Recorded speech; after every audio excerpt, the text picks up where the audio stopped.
Si Teresita Basa ay isang Filipino nurse sa Amerika. Pinatay at siya rin ang nag-solved ng sarili niyang kaso. Ating alamin ang kwento. Ating pakinggan mula umpisa hanggang sa katapusan para ating maintindihan kung bakit siya rin ang dahilan kaya nahuli ang pumatay sa kanya. Ang protocol para sa paglutas ng murder case ay dapat mabilisan. Darating ang mga pulis at forensics sa pinangyarihan ng krimen, kilalanin ang biktima, hahanapin ang mga ebidensya, pagsama-samahin at pag-aralang mabuti ang mga ebidensya para sa mabilisang matukoy ang salarin.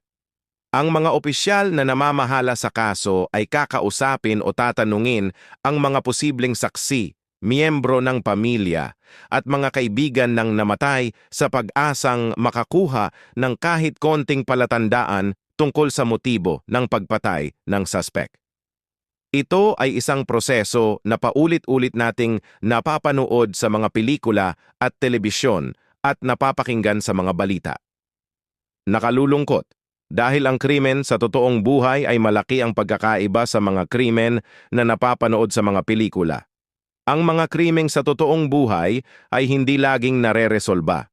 Ngunit sa kakaibang kaso ni Teresita Basa, ang Filipino nurse na nagtatrabaho sa Amerika, siya ay pinatay at isang malaking milagro kung malulutas ito dahil wala kahit isang saksi at walang ebidensya na nakuha ang mga otoridad.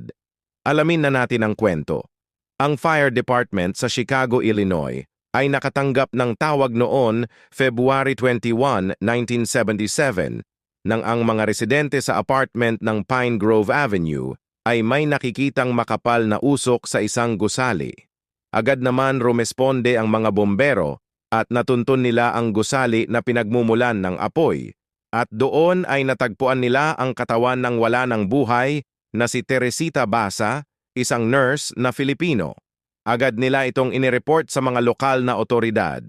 Si Teresita Basa ay sinaksak sa dibdib gamit ang isang butcher knife. Ito ginagamit lamang na panghiwa ng mga karne. At ang butcher knife ay nakatarak pa din ito sa kanyang katawan. Ang katawang hubad ni Teresita Basa ay nakabalot ng foam na parang kumot, at dahil dito napag-isip ng otoridad na baka may panggagahasang motibo ang suspect. Pero tanging autopsy lamang ang makapagpatunay nito. May nakita din silang papel. Ticket ito sa isang theater, pero hindi malinaw kung ang initials na AS ay pangalan ng tao o pangalan ng isang kumpanya. Si Teresita Basa ay isang immigrant mula sa Pilipinas na lumipat sa Estados Unidos upang ituloy ang hilig nito sa musika. Ipinanganak noong 1929 ng kilalang mag-asawang mga negosyante na sina Pedro at Socorro Basa.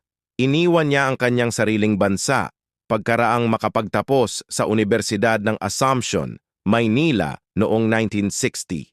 Gayunpaman, ang hilig nito sa musika ay agad na napalitan ng pagnanais na tumulong sa mga tao.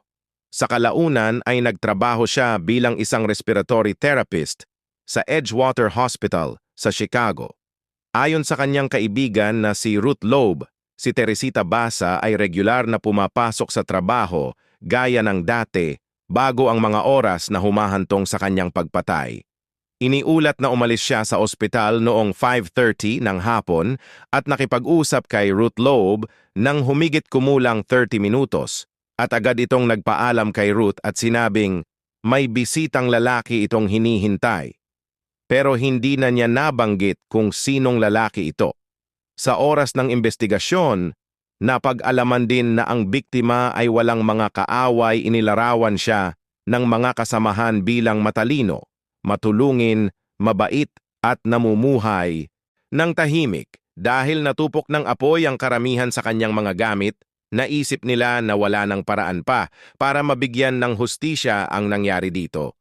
Hanggang sa mabilis na lumipas ang 4 na buwan. Buwan ng Agosto, ang isa pangunahing detektib na si Joseph Stachula, may hawak ng kaso ni Teresita Basa, ay nakatanggap ng tawag sa telepono.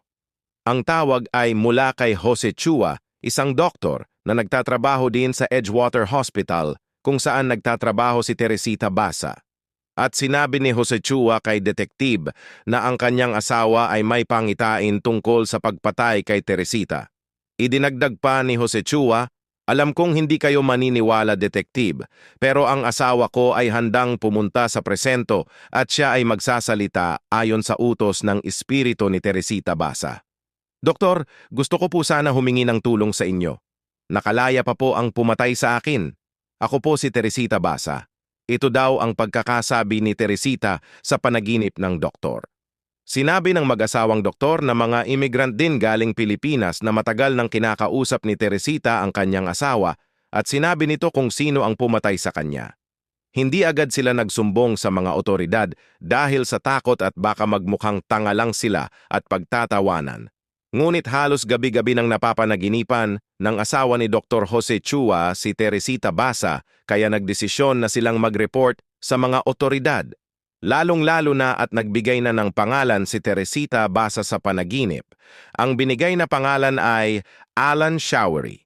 Sino nga si Alan Showery kay Teresita Basa? Ano ang relasyon ng dalawa? Si Alan Showery ay isang may edad ng lalaki na nagtatrabaho din sa hospital kung saan nagtatrabaho si Teresita. At ayon sa panaginip ni Remy Chua na pinsan ni Teresita Basa, asawa ni Jose Chua, sinabi ni Teresita na pinapunta niya si Alan Showery ng gabi na iyon para ayusin ang TV. Palagay naman ang loob ni Teresita kahit pa sabihing lalaki ito dahil naging magkaibigan naman sila sa trabaho. Habang nag-aayos ng TV ay nakita umano ni Alan Showery ang mamahaling hikaw ni Teresita Basa na binili pa ng kanyang mga magulang at ipinamana ito sa kanya.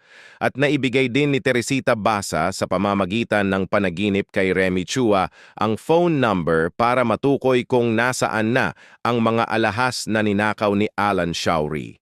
At nagsalita din ito na, "Doktor, tulungan niyo ako. Ang pumatay sa akin ay nakakalaya pa. Doktor, ako si Teresita Basa." Ito ang salitang laging napapanaginipan ng asawa ni Jose Chua. Parang imposible ang mga nangyayari pero naisip ng mga investigador na wala namang masama kung susundan nila ng pag-imbestiga ang kwentong iyon. Pinasok ng mga investigador ang bahay ni Alan Showery at nadatnan nila doon ang kasintahan ni Alan na si Yanka Kamluk. At laking gulat nila nang makita nila dito ang mga alahas na pag-aari ni Teresita Basa. Nagkatinginan ang mga otoridad, parehong pumasok sa isip nila totoo lahat ang panaginip. At sa sulok ng kwarto ni Alan Showery ay nakatambak ang sandamakmak na ebidensya laban sa kanya. Wala nang nagawa si Alan Showery kundi ang mag-confess at umamin sa krimeng nagawa.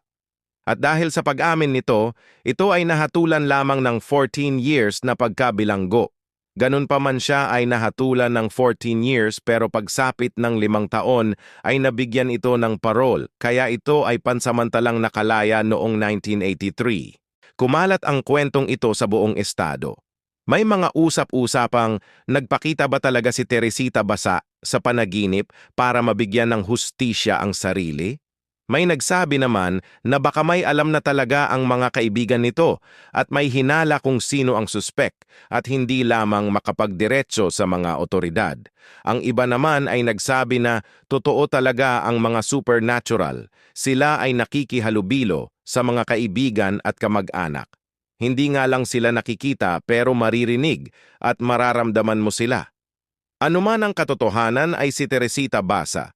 Pinsan at kaibigan niya na lamang ang nakakaalam. Ang mahalaga ay nabigyan siya ng katarungan at nahuli ang suspect bago pa ito makapagbiktima ng iba.